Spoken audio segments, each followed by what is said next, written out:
नमस्कार, KP news 24/7 में आप सभी का स्वागत है। मैं हूं अश्विनी आपके साथ। चलिए एक नजर डालते हैं आज के अहम सुर्खियों पर।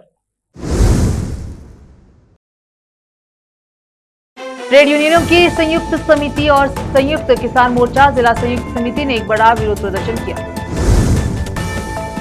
सीएम सिद्धरामैया ने कहा, अगर हाईकमान बुलाएगा तो मैं दिल्ली जाऊंगा। कर्नाटक सरकार स्थिर, बीजेपी अफवाहें फैलाकर लोकतंत्र को कमजोर करना चाहती है, सुरेंद्र राजू। जो धर्म ध्वज पर उंगली उठाता है उसकी उंगलियां काट देनी चाहिए, पूर्व सांसद नवनीत राणा का बयान। एआईएडीएमके से निकाले गए नेता के सिंगोटैयन टीवीके में शामिल, सामने आई पलानीस्वामी की प्रतिक्रिया। पीएम मोदी ने स्काई रूट के इंफिनिटी कैंपस का उद्घाटन किया। विक्रम 1 ऑर्बिटल रॉकेट का भी किया अनावरण।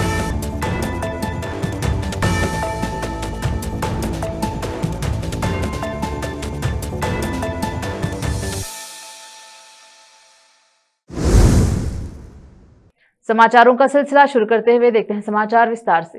ट्रेड यूनियनों की ज्वाइंट कमेटी जेसीटीयू और Sanyukt Kisan Morcha SKM district joint committee Bidar ने शहर के डिस्ट्रिक्ट इंचार्ज मिनिस्टर के ऑफिस से लेकर अंबेडकर सर्कल, भगत सिंह सर्कल, तहसीलदार के ऑफिस तक बड़ा विरोध प्रदर्शन किया।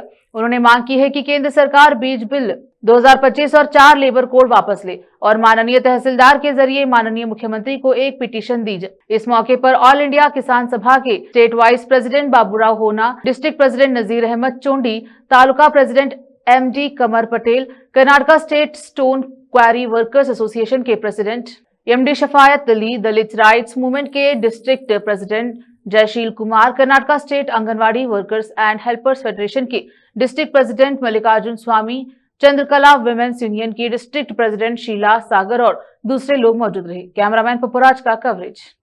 ಪರಂಪರೆಯಾಗಿ ಬಂದಿತ್ತು ಆ ಬೀಜನ ಕಸ್ಕೊಳ್ಳೋದು ಅಲ್ಲದೆ ಬೀಜದ ಏನಂದ್ರೆ ಮಧ್ಯಪ್ರದೇಶದಲ್ಲಿ ನಾವು ನೋಡಿದೆವು ಆಲೂ ಬೆಳೆಯಂತ ರೈತರು ಆಲೂ ಬೆಳೆದ ನಂತರ ಅವ್ರು ಬೀಜನೇ ಖರೀದಿ ಮಾಡಬೇಕು, ಅವ ಹೇಳಿದಲ್ಲೇ ಬಿತ್ತಬೇಕು ಮತ್ತು ಅವ ಹೇಳಿದಷ್ಟೇ ರೇಟಿಗೆ ತಗೋಬೇಕು. ಒಂದು ವೇಳೆ ಯಾರಾದರೂ ರೈತರು ಅವರಿಗೆ ಬಿಟ್ಟು ಅದಕ್ಕೇನು ಬೀಜ ಇತ್ತು ಆ ಬೀಜ ಬಿಟ್ಟು ಅಲ್ಲಿ ಹೊಲದಲ್ಲಿ ಹಾಕಿದ್ರಲ್ಲ ಅವ್ರ ಮೇಲೆ ಸಜಾ ಮಾಡೋಂಥ ಕಾನೂನು ನಮ್ಮ ಮೋದಿ ಸರ್ಕಾರ ಮಾಡಿದೆ.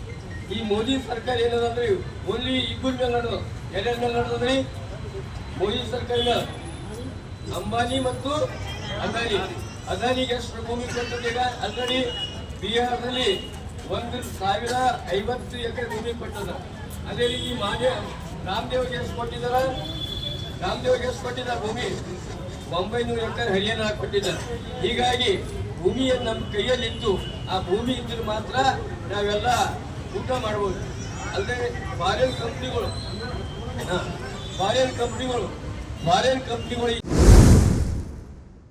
कर्नाटक दलित रक्षणा वेदी के बीदर जिला यूनिट ने 77वें संविधान दिवस के मौके पर शहर के अंबेडकर सर्कल पर एक पब्लिक मीटिंग प्रोग्राम किया। इस प्रोग्राम का उद्घाटन माननीय वन पर्यावरण एवं जीव विज्ञान मंत्री और बीदर जिला इंचार्ज मिनिस्टर ईश्वर खंडे ने किया। इस प्रोग्राम की अध्यक्षता आंदूर वैशाली नगर के आदरणीय भंते ज्ञान सागर खेरो ने किया। प्रोग्राम की अध्यक्षता संविधान सुरक्षा समिति के जनरल सेक्रेटरी अनिल कुमार बेलदार ने की। इस मौके पर समाज में बेहतरीन सेवा करने वालों को डॉक्टर बीआर अंबेडकर समाज जागृति सेवा रत्न अवार्ड दिया गया। इस मौके पर उमेश बागड़े नागपुर ने बुद्ध भीम गीत गाई। इस मौके पर कर्नाटक दलित रक्षणा वेदी के जिलाध्यक्ष अंबादास गायकवाड़ ने जेडीएस अनुसूचित जाति विभाग के लिए जिलाध्यक्ष Devendra Kumar R Soni, advocate B Krishnappa, Ambadas Wagraj, Shripat Rao दी ने, विजय कुमार अप्पे, सूर्यकांत साधुरे और अन्य मौजूद रहे। कैमरामैन पपुराज का कवरेज। ತಮಗೆಲ್ಲ ಗೊತ್ತಿದೆ, ನಮ್ಮ ದೇಶಕ್ಕೆ ಸ್ವಾತಂತ್ರ್ಯ ಸಿಕ್ಕಿದ್ದು 15 ಆಗಸ್ಟ್ 1947. ಆದರೆ ನಾವು ನಮ್ಮದೇ ಆದಂಥ ಸಂವಿಧಾನವನ್ನು ರಚನೆ ಮಾಡಿ ಅದನ್ನು ಅಳವಡಿಸಿಕೊಂಡಂಥದ್ದು 26ನೇ ಜನವರಿ 1950. ಆದರೆ ನಮ್ಮ ಸಂವಿಧಾನ ರಚನೆ ಸಮಿತಿಯ ನಮ್ಮ ಅಧ್ಯಕ್ಷರಾದಂಥ ಸಂವಿಧಾನ ಶಿಲ್ಪಿ ಮಹಾಮಾನವತಾವಾದಿ ಡಾಕ್ಟರ್ ಬಾಬಾ ಸಾಹೇಬ್ ಅಂಬೇಡ್ಕರ್ ಅವರು ಅಧ್ಯಕ್ಷರಾದ ಮೇಲೆ ಸುಮಾರು ಅವರಿಗೆ ಯಾರು ಕುಮ್ಮಕ್ಕು ಕೊಡ್ತಾ ಇದ್ದಾರೆ ಗೊತ್ತಿಲ್ಲ, ತಾವೇ ಪರಿಶೀಲನೆ ಮಾಡಬೇಕಾಗ್ತದೆ. ಆ ನಿಟ್ಟಿನಲ್ಲಿ ಇವತ್ತು ನಾನು ಜಿಲ್ಲಾ ಉಸ್ತುವಾರಿ ಸಚಿವನಾಗಿ 2.5 ವರ್ಷ ಆಗಿದೆ. ಹಗಲಿರುಳು ಶ್ರಮ ಮಾಡ್ತಾ ಇದ್ದೇವೆ. ಅನೇಕ ಕಾರ್ಯಕ್ರಮಗಳನ್ನು ಅನುಷ್ಠಾನಕ್ಕೆ ತರ್ತಾ ಇದ್ದೇವೆ. ಬೀದರ್ ಜಿಲ್ಲೆ ಅಭಿವೃದ್ಧಿ ಪಥದತ್ತ ತೆಗೆದುಕೊಂಡು ಹೋಗಲಿಕ್ಕೆ ಶಿಕ್ಷಣಕ್ಕೆ ಹೆಚ್ಚಿನ ಮಹತ್ವ ಕೊಟ್ಟಿದ್ದೇವೆ. 371 ಜೆ ಅಡಿಯಲ್ಲಿ ಎಲ್ಲಾ ಸರ್ಕಾರಿ ಶಾಲೆ, ಪ್ರಾಥಮಿಕ ಶಾಲೆ, ಪ್ರೌಢಶಾಲೆ, ಪದವಿ ಪೂರ್ವ ಕಾಲೇಜುಗಳಿರ್ಬೋದು, ಪದವಿ ಕಾಲೇಜು, ವಿಶ್ವವಿದ್ಯಾಲಯ, ಅಲ್ಲೇನು ಕೋಣೆಗಳು ಬೇಕು, ಅಲ್ಲಿ ಮೂಲಭೂತ ಸೌಕರ್ಯಗಳು ಬೇಕು, ಪೀಠೋಪಕರಣ, ಪಾಠೋಪಕರಣ, ಅವರಿಗೆ ಆಟದ ಮೈದಾನ, ಅವರಿಗೆ ಕಂಪ್ಯೂಟರ್ ಲ್ಯಾಬ್ ಕೊಡುವಂಥದ್ದು, ಎಲ್ಲಾ ರೀತಿಯ ಸೌಕರ್ಯಗಳು ಕೊಡಲಿಕ್ಕೆ ಇಲ್ಲಿವರೆಗೆ 2.5 ವರ್ಷದಲ್ಲಿ ಇವತ್ತು ನಾವು ಪ್ರತಿ रिपोर्टर के सवाल का जवाब देते हुए कर्नाटक के मुख्यमंत्री सिद्धरामैया ने कहा, अगर हाईकमान बुलाएगा तो मैं दिल्ली जाऊंगा। सीएम सिद्धरामैया ने कहा, ಮಲ್ಲಿಕಾರ್ಜುನ್ ಖರ್ಗೆ ಅವರು ದೆಹಲಿ ಕರೆದಿದ್ದಾರೆ ಸರ್. ಮಲ್ಲಿಕಾರ್ಜುನ್ ಖರ್ಗೆ ಅವರು ದೆಹಲಿಗೆ ಹೇಳಿದ್ದಲ್ರಿ ಸರ್ ಕೇಳಿದ್ರಿ ಸರ್. ಹೋಗ್ತೀರಾ ಸರ್? ಹೈಕಮಾಂಡ್ ಕರೆದ್ರೆ ಹೋಗ್ತೇನೆ. ಆಯ್ತಲ್ಲ, ಒಬ್ಬೊಬ್ಬರೇ ಹೇಳೋಣ, ಜನರಲ್ ಆಗಿ ಎಲ್ಲರೂ ಹೇಳಿ.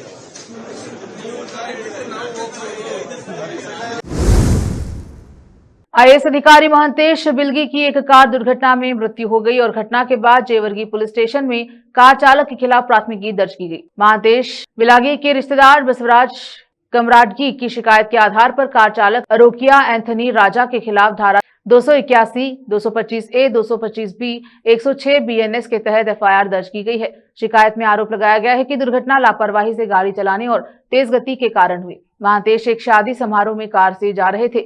शाम 5:30 बजे यह हादसा हुआ।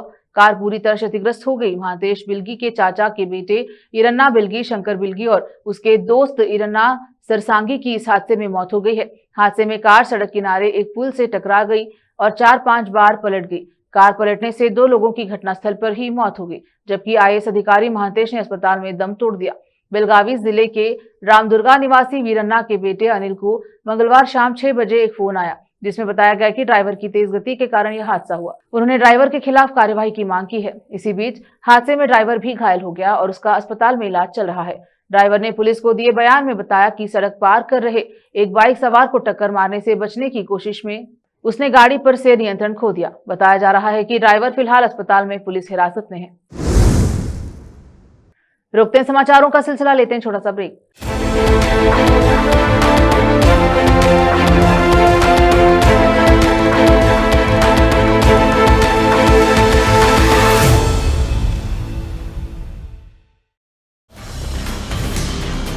हिंदुस्तान के हर कोने में हम हैं मौजूद। 24 घंटे हालात पर गहरी नजर, खबरों से जुड़े चुपते सवालात और आपको दिखाता है धार्मिक, सामाजिक, राजनीतिक, लोकल और इंटरनेशनल न्यूज की सबसे बेहतर कवरेज,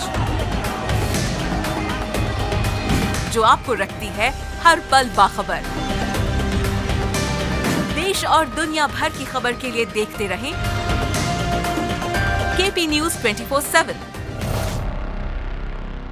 नूर एजुकेशन ट्रस्ट बीदर की ओर से चलाया जाने वाला नूर एमएड और BEd college Bidar, recognized by NCTE Delhi, affiliated to Bidar University Bidar. Admissions open for the academic year 2025 to 26. विशेषज्ञ और सक्षम शिक्षकों द्वारा शिक्षा प्राप्त करने के लिए नूर एमएड और बीएड कॉलेज बीदर में दाखिला लें और शांत वातावरण में उच्च स्तरीय शिक्षा प्राप्त करें।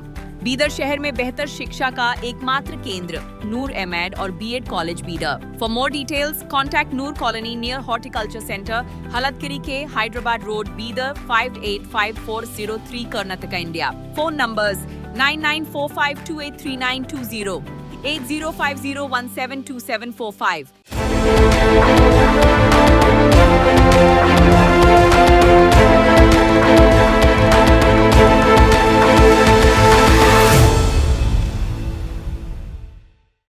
ब्रेक के बाद स्वागत है आपका। देखते हैं समाचार देश के। कांग्रेस नेता सुरेंद्र राजपूत ने कर्नाटक के deputy CM DK Shivakumar के बयान पर प्रतिक्रिया देते हुए सरकार गिराने की सभी अटकलों को खारिज किया। उन्होंने कहा कि यह बीजेपी का फैलाया हुआ एजेंडा है जो राज्य में लोकतंत्र को अस्थिर करने की कोशिश कर रही है। राजपूत ने कहा कि शिव कुमार और सिद्धरामैया की सरकार स्थिर है और जनकल्याण के काम सुचारू रूप से चल रहे हैं। उन्होंने दावा किया कि फ्रैक्चर जनादेश के बावजूद बीजेपी अफवाहें फैलाकर राजनीतिक लाभ लेना चाहती है, लेकिन कर्नाटक की जनता समझदार है और कांग्रेस नेतृत्व एकजुट है। हम सारी अफवाहों को खारिज करते हैं। ये भारतीय जनता पार्टी का उड़ाया हुआ एक एजेंडा है। भारतीय जनता पार्टी वहां पर जिस तरीके से लोकतंत्र की हत्या करना चाहती है वो लगातार कोशिश कर रही है, पिछले 10 साल से कर रही है, वो सफल नहीं हो पाएंगे। डीके शिव कुमार जी और सिद्धरामैया जी की सरकार बिल्कुल निर्बाध रूप से कांग्रेस की सरकार जन कल्याणकारी कार्यों के लिए चल रही है। भारतीय जनता पार्टी वहां पर एक फ्रैक्चर्ड मैंडेट है और भारतीय जनता पार्टी जब जनता से अपना मैंडेट नहीं ले पा रही है तो इस तरीके की अफवाहें उड़ा करके दोनों के बीच में तमाम तरीके की बातें करके सिर्फ अपना उल्लू साधना चाहती है। जनता वहां की बहुत समझदार है और शिव कुमार जी और सिद्धरामैया जी बाप बेटे की तरीके से काम कर रहे हैं। बातें अगर कहीं आएंगी, कोई बात होगी, आपस की कोई बात होगी तो उसको तो मतभेद अगर होंगे तो सुलझाने ही पड़ेंगे। चेन्नई स्थित थानथाई पेरियार मेमोरियल में पेरियार को श्रद्धांजलि देने के लिए कार्यक्रम आयोजित किया गया। इस समारोह में तमिलनाडु के डिप्टी सीएम उदयनिधि स्टालिन ने भाग लिया, जहां उनका फूल माला और पट्टा पहनाकर स्वागत किया गया।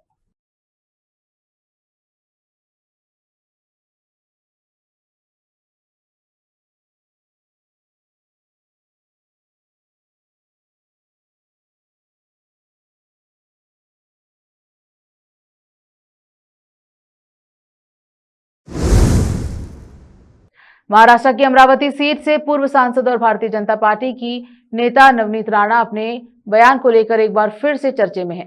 नवनीत राणा ने एक कार्यक्रम में जनता को संबोधित करते हुए लोगों से अपील की है कि जो धर्म ध्वज पर उंगली उठाता है उसकी उंगलियां काट देनी चाहिए। नवनीत राणा ने इस बयान का वीडियो वायरल हो गया है और चर्चा का विषय बना हुआ है। महाराष्ट्र की अमरावती से पूर्व सांसद नवनीत राणा ने कहा कि जो भी धर्म ध्वज की तरह उंगली उठाएगा उसकी उंगली काट देनी चाहिए। उत्तर प्रदेश के मुख्यमंत्री योगी आदित्यनाथ का जिक्र करते हुए नवनीत राणा ने कहा कि एक सभा में उन्होंने कहा था कि बटोगे तो कटोगे, इस बार ना बटेंगे न कटेंगे, एक भी रहेंगे और सेब भी रहेंगे। नवनीत राणा ने आगे कहा कि जो भी धर्म ध्वज की तरफ उंगली उठाएगा उसकी उंगली काट देनी चाहिए। अमरावती में चुनावी रैली को संबोधित करते हुए पूर्व सांसद नवनीत राणा ने कहा कि परसों प्रधानमंत्री नरेंद्र मोदी जी ने धर्म के ध्वज को अयोध्या में खड़ा किया। पाकिस्तान से उंगलियां उठाई जा रही हैं कि अपने विचारों को लेकर देश के प्रधानमंत्री दूसरे लोगों को नीचे गिराने की कोशिश कर रहे हैं। आप लोगों से विनती करूंगी, जो धर्म ध्वज पर उंगली उठाता है उसकी उंगलियां काट देनी चाहिए। तीनों का तीनों कमल इस क्षेत्र में चलाना है। अगर वह एक होते हैं तो हमारी एकता बाहर आकर दिखनी चाहिए, या कोई उंगली दिखाएगा तो उंगली काटने की भी तैयारी होनी चाहिए। भाजपा नेता शहजाद पूनावाला ने कर्नाटक में सीएम पद को लेकर कांग्रेस पर साधा निशाना। उन्होंने कहा कि डीके शिवकुमार ने खुद सीक्रेट डील की बात कही, जिसे सिर्फ कुछ लोग ही जानते हैं। शिवकुमार के cryptic tweet word is power, word is world power पर पूनावाला ने सवाल उठाते हुए कुछ पूछा कि संदेश किसे दिया गया है। उन्होंने आरोप लगाया कि कांग्रेस सरकार बनने के 2.5 साल से राज्य में डीके शिवकुमार बनाम सिद्धरामैया का सत्ता संघर्ष जारी है, जबकि खड़गे भी फैसले से खुद को अलग बताते रहे हैं। कल डीके शिवकुमार जी ने बोला कि एक सीक्रेट डील है सीएम पद को लेकर, जिसको केवल 5 या 6 लोग जिसकी जानकारी रखते हैं, और आज डीके शिवकुमार ने एक क्रिप्टिक ट्वीट डाला है कि word power is world power, मतलब वचन का जो शब्द है वो सबसे महत्वपूर्ण होता है और उसको निभाना चाहिए। ये संदेश किसको दिया जा रहा है? उन सीक्रेट डील वालों को जिन्होंने सीक्रेटली इनको बताया था कि आपको मुख्यमंत्री बनाएंगे। हमारा कंसर्न सिर्फ इतना है कि जब से कांग्रेस की सरकार आई है कर्नाटका में। रुकते हैं समाचारों का सिलसिला, लेते हैं छोटा सा ब्रेक। हिंदुस्तान के हर कोने में हम हैं मौजूद। 24 घंटे हालात पर गहरी नजर, खबरों से जुड़े चुपते सवालात, और आपको दिखाता है धार्मिक, सामाजिक, राजनीतिक, लोकल और इंटरनेशनल न्यूज की सबसे बेहतर कवरेज, जो आपको रखती है हर पल बाखबर। देश और दुनिया भर की खबर के लिए देखते रहें KP News 24/7। ब्रेक के बाद स्वागत है आपका, देखते हैं समाचार। एआईएडीएमके से निकाले गए वरिष्ठ नेता और 9 बार के विधायक के संगोटयन ने गुरुवार को अपने समर्थकों के साथ तमिल सुपरस्टार विजय के अगुवाई वाली तमिलनाडु वेट्टी कझगम यानी कि टीवीके ज्वाइन कर लिया है। यह फैसला उन्होंने गोबीचेट्टियापाल्यम के विधायक पद से इस्तीफा देने के एक दिन बाद दिया। सेंगोटयन डरोड जिले में काफी प्रभाव रखते हैं, जहां उन्होंने अपनी होम कॉन्स्टिट्यूएंसी में 9 बार चुनाव जीता। 2026 में होने वाले विधानसभा चुनाव में अब कुछ ही महीने बाकी हैं। ऐसे में उनका टीवीके में शामिल होना ईरोड में पार्टी के लिए हवा बदल सकता है। इस्तीफा देने के बाद बुधवार को सेंगोटयन ने टीवीके चीफ विजय से भी मुलाकात की। इससे पहले सेंगोटयन के समर्थक टीवीके ऑफिस के बाहर इकट्ठा हुए ताकि अपने नेता का पार्टी में स्वागत कर सके। ये समर्थक गोबीचेट्टीपाल्यम में से आए थे और टीवीके ने जनरल सेक्रेटरी एन आनंद के उनका स्वागत किया। सेंगोटयन ने टीवीके ज्वाइन करने की अफवाहें जोरों पर रहने के बीच 26 नवंबर को विधायक पद से इस्तीफा दे दिया। अक्टूबर में एआईएडीएमके ने उन्हें पार्टी से निकाल दिया था, क्योंकि उन पर आरोप था कि वे पहले निकाले गए लोगों से संपर्क में थे, जो पार्टी अनुशासन तोड़ने और संगठन की बदनामी का कारण बना। एआईएडीएमके से निकाले जाने के बाद सेंगोटयन ने कहा कि वे कोर्ट जाएंगे और निकालने के तरीके को चुनौती देंगे। उन्होंने एआईएडीएमके जनरल सेक्रेटरी ई पलानी स्वामी पर तानाशाही का आरोप लगाया। उन्होंने 1 नवंबर को कहा था, मैं तो पार्टी में आने से पहले ही विधायक था। पार्टी के नियम के मुताबिक कम से कम मुझे सफाई देने के लिए नोटिस तो दिया जाना चाहिए था। पलानी स्वामी तानाशाह की तरह काम कर रहे हैं और पार्टी के नियमों के खिलाफ जाना चिंताजनक है। प्रधानमंत्री मोदी ने आज यानी गुरुवार को वीडियो कॉन्फ्रेंसिंग के जरिए भारतीय अंतरिक्ष स्टार्टअप स्काई रूट एरोस्पेस के अत्याधुनिक इंफिनिटी कैंपस का उद्घाटन किया। इसके साथ ही उन्होंने स्काई रूट के प्रथम कक्षीय रॉकेट विक्रम 1 का भी अनावरण किया, जिसमें उपग्रहों को सफलतापूर्वक कक्षा में प्रक्षेपित करने की क्षमता है। प्रधानमंत्री कार्यालय पीएमओ की ओर से मंगलवार को जारी बयान के अनुसार पीएम मोदी ने इस अवसर पर भारत के अंतरिक्ष क्षेत्र में निजी क्षेत्र की बढ़ती भूमिका की सराहना की। उन्होंने कहा, आज भारत अंतरिक्ष क्षेत्र में एक अभूतपूर्व दौर से गुजर रहा है। निजी क्षेत्र अब भारत के अंतरिक्ष परिस्थिति की तंत्र में एक बड़ी छलांग लगा रहा है। पीएम मोदी ने आगे कहा कि स्काई रूट का इंफिनिटी परिसर भारत की नई सोच, नवाचार और युवा शक्ति का प्रतिबिंब है। Nationalist Congress party NCP SP के अध्यक्ष शरद पवार ने स्थानीय निकाय चुनाव में पैसे का लालच देकर वोट मांगने पर चिंता जताई है। उन्होंने गुरुवार को कहा कि वोट चुनाव क्षेत्रों में लिए गए काम के आधार पर नहीं बल्कि फंड के आधार पर मांगे जा रहे हैं। शरद पवार ने कहा कि वोट इस बात पर नहीं मांगे जा रहे कि आपने कितना काम किया है या करने वाले हैं, बल्कि मैं आपको बजट दूंगा, पैसे दूंगा, इस आश्वासन पर वोट मांगे जा रहे हैं। यह अच्छी बात नहीं है। स्थानीय निकाय चुनाव स्थानीय स्तर पर लड़े जाते हैं, इसलिए इन चुनाव में राजनीति या लाई जाए। मुझे इस बार के स्थानीय चुनाव में यह दिखाई पड़ रहा है कि अलग अलग पार्टियों के गुट बन रहे हैं, लेकिन उनमें भी एकता नजर नहीं आती। जनता समझदार है, उन्हें जो निर्णय लेना होगा वो निर्णय जनता लेगी। शरद पवार ने कहा, मेरे जैसे लोग पहले भी इन स्थानीय निकाय चुनाव में ज्यादा ध्यान नहीं देते और आज भी ज्यादा ध्यान नहीं देते। कुछ दिनों में चुनाव है तो देखते हैं कि क्या होता है। पवार का यह बयान उस समय आया है जब महायुति के नेता स्थानीय चुनाव में कथित तौर पर मतदाताओं को पैसे का लालच दे रहे हैं। उदगीर नगर परिषद चुनाव 2025 में राजनीतिक तापमान इस बार बेहद ऊंचा और दिलचस्प बना हुआ है। जिला परिषद मैदान में आयोजित भव्य जनसभा में महाराष्ट्र के मुख्यमंत्री देवेंद्र फडणवीस की उपस्थिति ने जनता और राजनीतिक विशेषज्ञों दोनों का ध्यान खींचा है।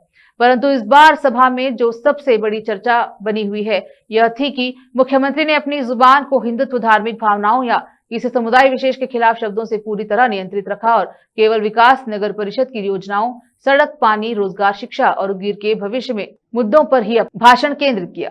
इस विषय पर राजनीतिक गलियारों में चर्चा है कि मुख्यमंत्री साहब की यह चुप्पी किसी भी तरह की धार्मिक या तात्कालिक विवादास्पद टिप्पणी से बचने की रणनीति थी। उदगीर में भाजपा पहले से ही प्रशासनिक सत्ता में है और हाल ही में देश में भाजपा सरकार की नीतियों के कारण राजनीति में उथल पुथल और विवाद लगातार बढ़ते जा रहे हैं, लेकिन उदगीर में ऐसा कोई माहौल नहीं दिखा। मुख्यमंत्री ने न तो किसी विवादित मुद्दे को छुआ, न ही किसी समुदाय के खिलाफ कोई बयान दिया। राजनीतिक विश्लेषकों का कहना है कि इसका मुख्य कारण डॉक्टर अंजुम अब्दुल्ला खदरी का बढ़ता जनसमर्थन है।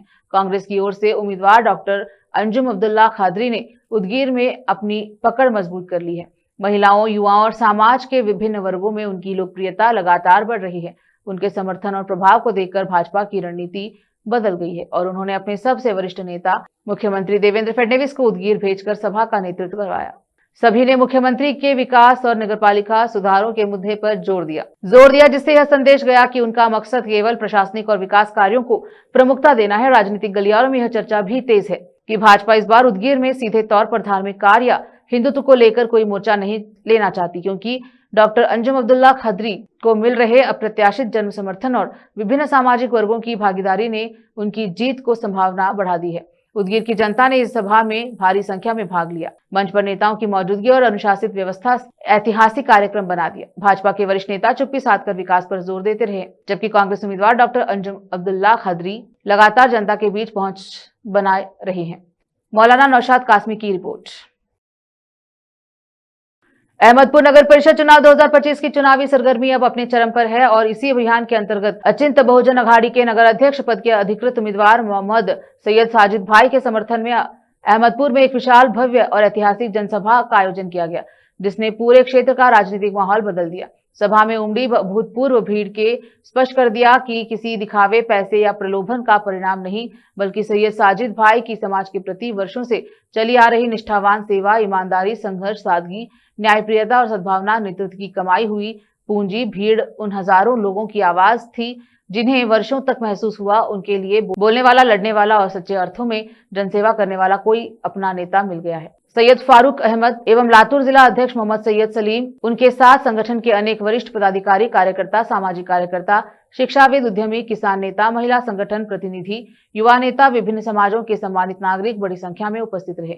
दोनों मुख्य अतिथियों ने सैयद साजिद भाई अहमदपुरी की उम्मीद, विकास का चेहरा और जनता की आवाज बताते हुए पूरे क्षेत्र से उन्हें भारी बहुमत से विजय बनाने की जोरदार अपील की। सैयद सलीम ने अपने संबोधन में कहा कि अहमदपुर को अब ऐसे नेतृत्व की आवश्यकता है जो केवल कुर्सी के लिए राजनीति न करे, बल्कि जनता के लिए राजनीति करे। ऐसा नेतृत्व सैयद साजिद भाई ने दिखाई देता है। उन्होंने कहा, अहमदपुर के भविष्य में सुरक्षित, समृद्ध और विकसित बनाने के लिए हमें सैयद साजिद भाई जैसे ईमानदार, कर्मठ और दूरदर्शी नेता को चुनना होगा। इसी क्रम में महाराष्ट्र प्रदेश उपाध्यक्ष मोहम्मद सैयद फारूक अहमद ने कहा कि नगर अध्यक्ष पद के उम्मीदवार सैयद साजिद भाई एवं सभी नगर सेवक उम्मीदवारों को भारी बहुमत से विजय बनाइए, ताकि अहमदपुर में विकास, न्याय और सच्ची जनसेवा की नई शुरुआत हो सके।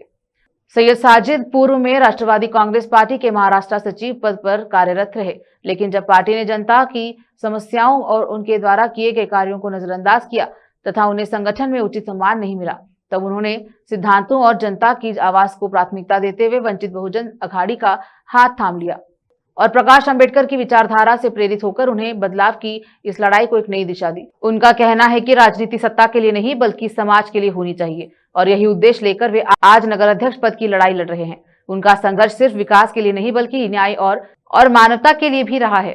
चाहे शाहीन बाग आंदोलन हो, संविधान बचाओ अभियान हो, जन आंदोलन की बात हो, अहमदपुर के भीतर किसी भी समुदाय या अन्याय, भेदभाव, मॉब लिंचिंग या सांप्रदायिक तनाव की स्थिति पैदा हो, सबसे पहले आवाज उठाने वाले सैयद साजिद का नाम सबसे आगे रहा है। हमेशा न्याय का साथ दिया है, कमजोर और पीड़ितों की आवाज बने, संविधान, भाईचारा, शांति और इंसाफ की रक्षा के लिए हर मंच पर डटकर खड़े रहे।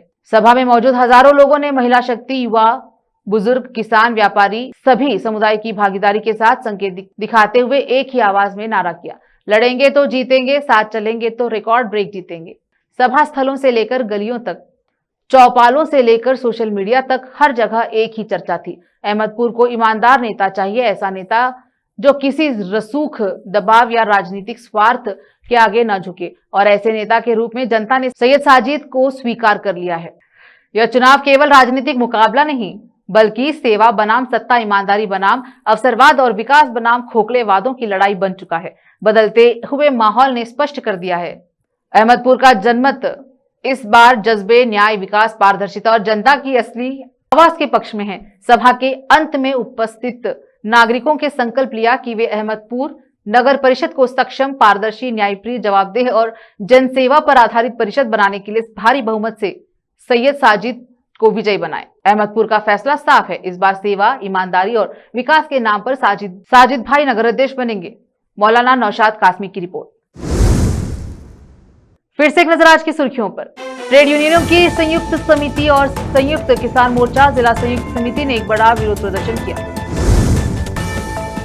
सीएम सिद्धरामैया ने कहा, अगर हाईकमान बुलाएगा तो मैं दिल्ली जाऊंगा। कर्नाटक सरकार स्थिर, बीजेपी अफवाहें फैलाकर लोकतंत्र को कमजोर करना चाहती है, सुरेंद्र राठौर। जो धर्मध्वज पर उंगली उठाता है उसकी उंगलियां काट देनी चाहिए, पूर्व सांसद नवनीत राणा का बयान। एआईएडीएमके से निकाले गए नेता के सिंगोटैयन टीवीके में शामिल, सामने आई पलानीस्वामी की प्रतिक्रिया। पीएम मोदी ने स्काई रूट के इंफिनिटी कैंपस का उद्घाटन किया, विक्रम 1 ऑर्बिटल रॉकेट का भी किया अनावरण।